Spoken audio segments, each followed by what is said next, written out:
Hey, it's Anna, and welcome back to episode 10 of the Anti-Generic podcast. Now, this week's episode is all about seasons and seasons in business and what you can do to navigate them with grace and keeping your sanity intact. So, as we head into the high summer, priorities are shifting for a lot of people.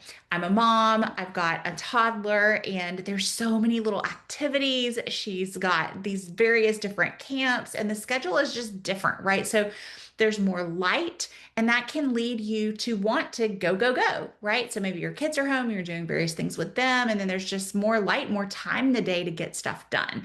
And so it feels like there's more opportunity for activity.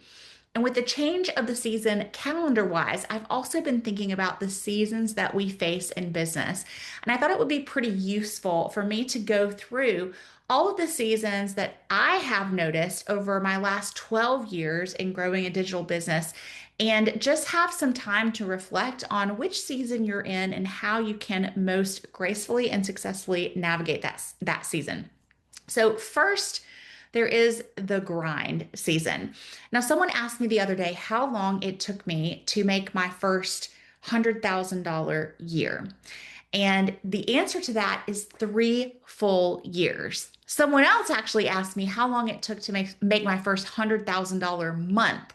The answer to that was 8 years. Okay, so it took me 3 years to get to $100,000 a year, and it took me 8 years to bring in my first $100,000 month.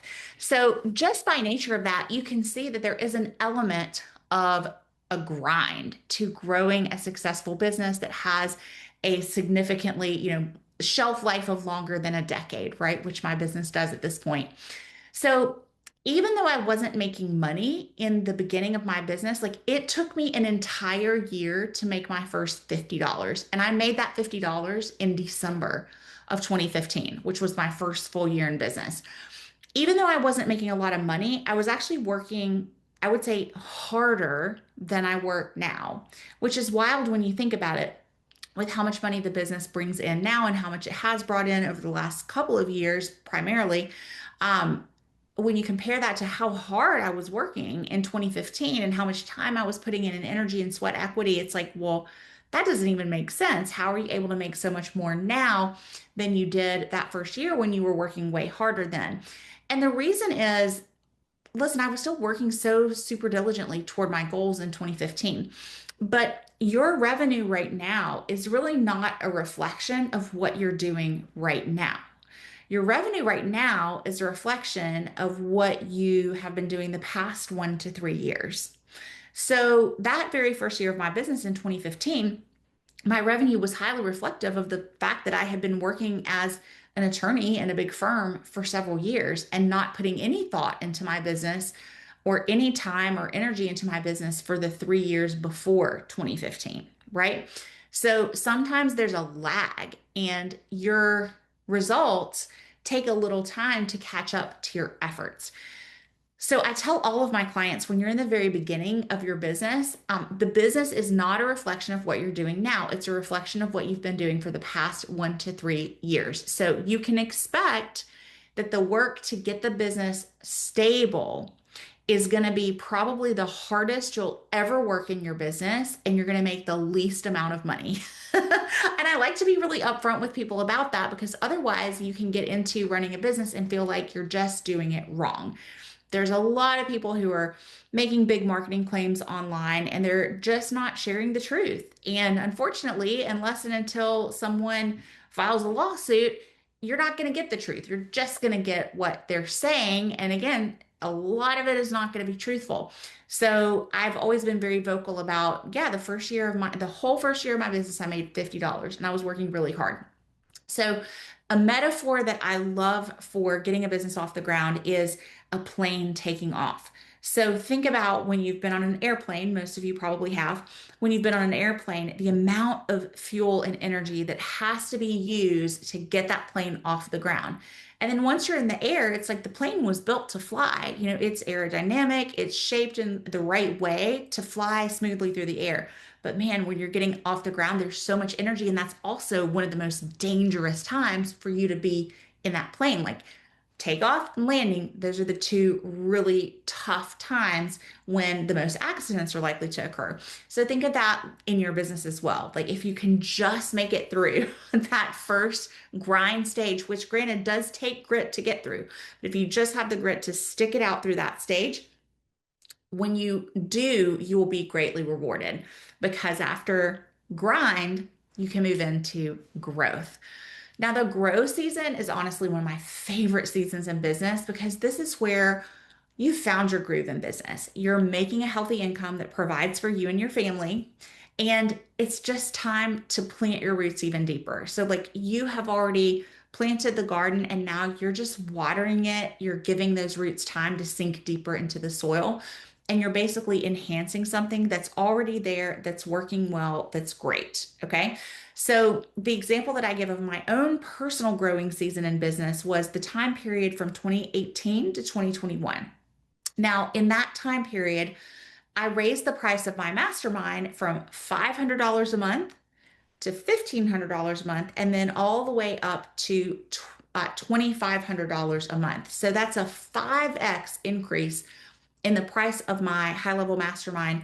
Actually, that increase occurred between 2018 and 2020. Okay.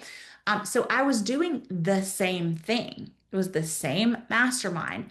Obviously, some of the deliverables changed, some of the topics changed as I grew in my own knowledge and wisdom and expertise. But really, it was the same type of group and a similar size group. But I was able to 5x the rate for that because I was going deeper. I was growing. I was getting better at the way that I delivered that group. I was able to facilitate a higher level of results as I move forward in my own business. So, the growth season is really fun because you're basically taking something you're already doing well and you're elevating that. Okay. Now, sometimes growth can lead straight into scaling. In my case, I went from a growth season into a pivot season.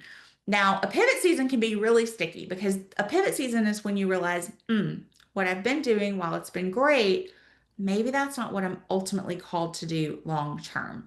And that can feel also just really scary because you're giving up something really good for the hope of something that you don't 100% know if it's going to pan out. So, my first major pivot season came in the spring of 2021, and that was when I shut down my faith-centered group coaching and mastermind programs, and I built my copywriting certification, and I built that certification from the ground up.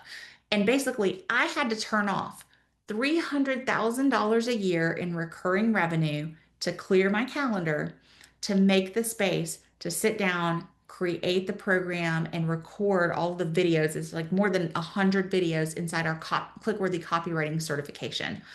So the thing that made it really scary is that I went from serving general online business owners who love Jesus to serving specifically people who want to get the skill of copywriting and either use it at a very high level in their own business, or primarily I was working with people who want to become freelance copywriters. So I had this really broad audience for the first couple of years of my business, and then I went super niche. Like, I'm only for you if you want to learn how to be a copywriter. And that's a huge, huge, huge pivot. And it meant that the audience I had built, a lot of my, like the majority of my audience was no longer going to be a right fit for my offers, which meant I have to like almost create a whole new business. So again, it can feel really scary because you're letting go of what's been working to make space for something that you're not 100% sure of yet. But when you're in this season, the important thing to remember is that you're actually not starting from scratch. Even if you're building a whole brand new business, you've already built a successful business. There's so much that I knew about building a business from the ground up in 2021 that I had no clue about in 2015 when I did it the first time. So it was a major pivot. It felt a little bit like building a new business, but it wasn't. It was much, much, much, much easier because I already had a reputation in the industry, a good reputation in the industry. I already had some clients who were going to be the right fit for the new offer, and I already had a knowledge of how to grow a business, an online business. So remember that all of your experience is relevant to the new kind of business that you're building. And also give yourself a much deserved pat on the back for being willing to take the risk to shift your business to what you're truly feeling called to. Because when your pivot season brings you into deeper alignment with what you know you're called to do, what emerges is often a breakthrough. So, a breakthrough season is when you finally find the offer slash ideal client match, the fit that feels totally right to both you and to your clients.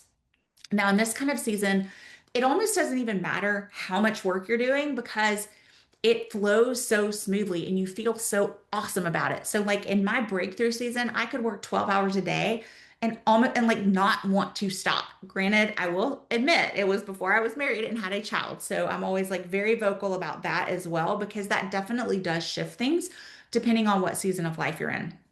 But in my single season, when I was running the copywriting certification, and that was truly such an aligned offer for me at that time, it was like I did not want to shut the computer because I was just having so much fun building it out, serving the clients, answering their questions, looking for new things that I could fold into the offer, giving them opportunities, etc.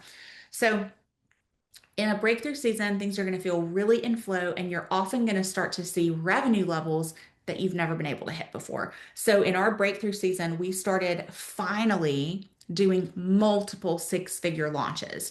To this day, I've still never had a seven-figure launch. I have written for copywriting clients who've had, multiple seven-figure launches. So, I've been involved with multiple seven-figure launches, but of my own, the biggest launch we've had was just over 300, around 312,000.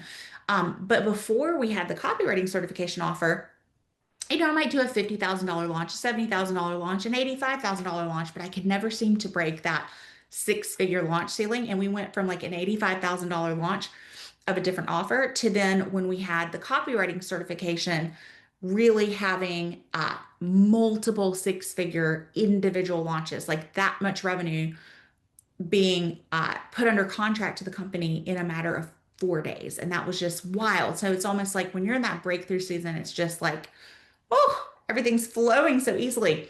And I will back up. I like to be really factual, especially when I'm talking about anything related to revenue. So we did have a very successful, I guess, technically multiple six-figure launch of one of our masterminds at our live event in 2019. But to me, that's a little bit different because when you're launching at a live event, it's actually a lot easier to make sales at a live event because people are in the room with you, like they're really fully integrated into the experience. They've been with you for several days versus what I mean is we had never hit capped six figures in an online launch until I was running the copywriting certification. So I had never had an online promotion like a challenge or a live launch or a webinar that had done six figures even until we started doing the multiple six-figure launches of the copywriting certification. Okay, so let's talk about what happens after your breakthrough season. So after your breakthrough season, you can begin your scaling season if you wish. The reason I say if you wish is you may decide that you're not trying to scale up to multiple seven figures a year or eight figures a year. You may decide, and I know people who've decided, you know what, I make a $500,000 a year with 60% profit. That feels amazing to me. I have a very reasonable work schedule. Like I'm not trying to scale. But for me, I did want to scale. Once I found that aligned offer, I was like, okay, I see the value in this. I want to bring this to as many people as possible because I have a mission driving this business and that I want to create opportunities for people. And so the more people understand how to get this skill of conversion copywriting and apply it in the marketplace, the more people can have the same kind of opportunities that I've had to transition out of corporate, have more flexibility, make more revenue, be more present with their families, and really like set up future generations of their family for success. So I wanted to scale, you may want to scale, but not everybody wants to scale. You may not be in a season where it even makes sense for you to tackle scaling. Scaling is when you are rapidly expanding your market share. Now, this can also be a tricky season, kind of like the pivot season, because you're taking something that you feel really deeply aligned with and you're taking it to the masses, to the moon. Like you are exposing it to thousands and thousands and thousands of new people.